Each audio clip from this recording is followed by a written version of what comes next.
So simple interest.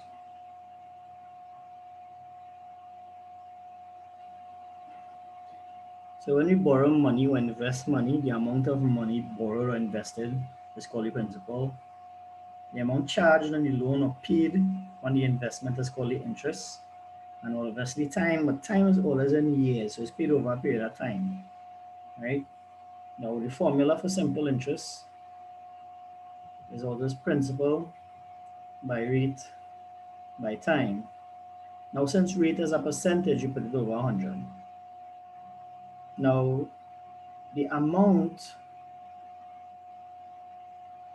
you'll have after the period of time is the principal plus the interest, or the simple interest. Okay? So these are two formulas you need to learn. Now, before we go forward, sometimes they will give us information and a question and ask us to find like the principal or the rate or the time, right?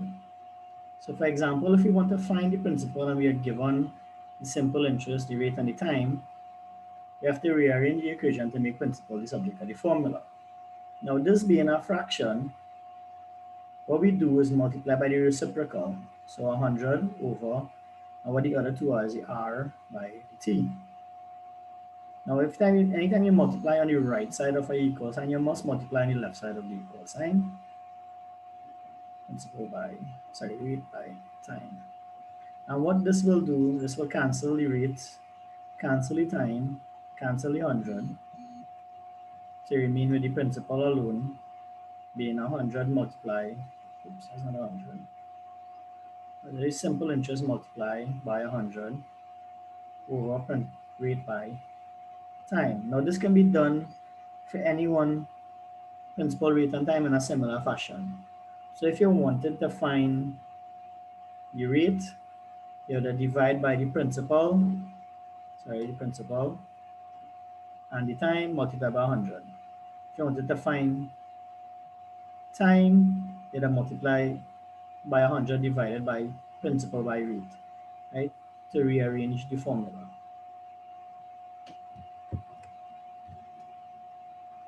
So example one, question one in this case, Tad borrowed $10,000 from the bank at a simple interest rate of $8 per annum. When they say per annum, they mean per year, right? So calculate the simple interest payable. So one. So the simple interest principal by rate by time over 100. So the principal amount was $10,000 multiplied by the rate, which is 8%, and the time is 3 years over 100. Okay. So to do some quick maths, we divide by the 100. 8 threes are 24, 24 by 100 is 2400. So the interest would have been 2400 after 3 years. The amount accruing, the amount is the principal plus the simple interest. So 10,000 plus the simple interest, which is, 2400.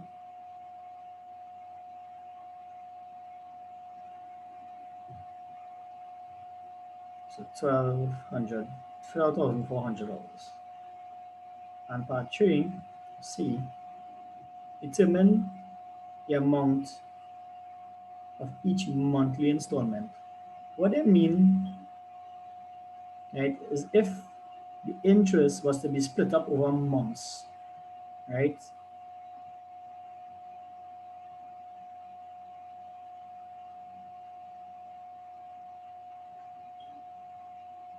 Right, so if the interest was split up over months, it would be the simple interest over the time.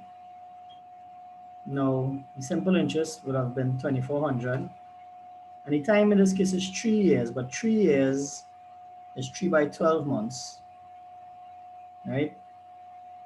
And we will get, now we could say 12 into 24, right? It's 2, so 200 on top, and 200 divided by 3. You can use the calculator to get the exact value quickly.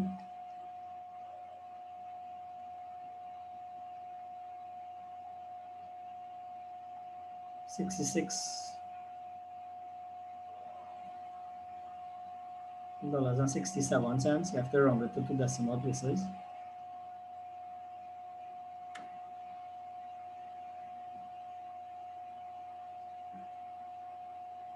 Determine the amount of each monthly installments.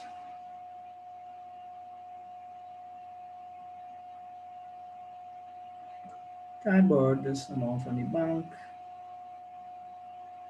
Oh, so if you had to pay it, oh, sorry, I made a mistake there. I didn't read that part properly. So if you had to pay it based on monthly installments to the bank, it will be the total amount divided by that amount. So 12,400 divided by 36 in this case. Sorry, I didn't read it properly. 12,400 divide by 36. Oops. Divide by 36.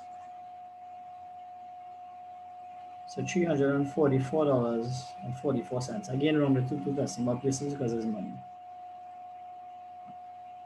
I've never seen part C in a past paper question. So you can go ahead and take this down.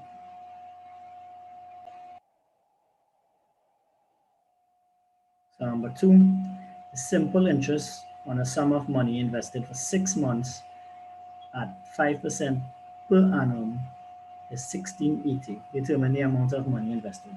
So what they give us is simple interest, 1680. They give us the time, which is 6 months, but remember, time is always in years. So 6 months is 6 over 12, which is a half of a year, right? And the rate is 5%. Now, as I was saying earlier, simple interest is principal by rate by time over 100, and we want to find the principal. So in order to find the principal, we have to multiply by 100 divided by the other two, which is the rate by time. If you do it on the right of the equal sign, you must do it on the left of the equal sign.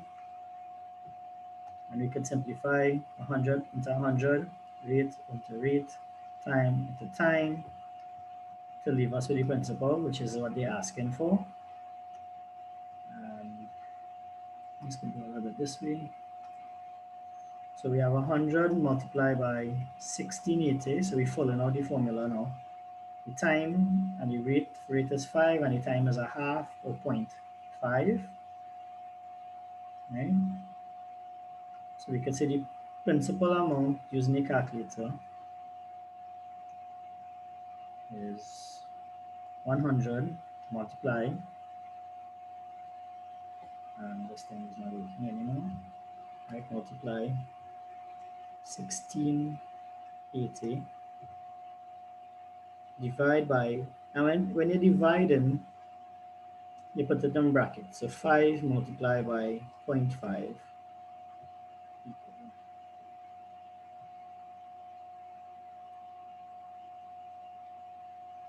So $67,200. Right? So your principal amount that you invested would have been $67,200.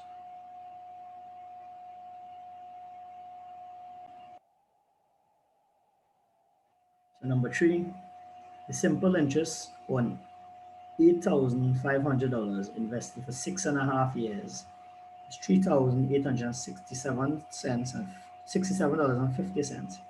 Calculate your rate, right? So what they give us? They give us a simple interest, which was $3,867. They give us the principal amount, $8,500. They give us the time, 6.5 or 6.5 years, right? And they ask us to find the rate. So again, simple interest, principal by rate by time over 100. This time we want to find the rate, so you multiply by 100 over the principal, multiply by the time on both sides,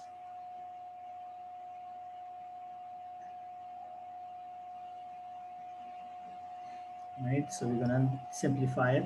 The 100 will cancel with the 100, principal will cancel with principal, time will cancel with time to give us the rate. So 100 multiplied by the interest, 3867 divided by 8500 multiplied by 6.5. So again, calculators for it to do it in one step. Now we could do it like this, put a bracket, work the top part, multiply 3867, close the bracket, divide, and then put the bottom part in a bracket. 8500 multiplied by 6.5. Close your bracket, equal sign. And if you round this off to one decimal place, you'll get 7%. So your rate would have been 7%.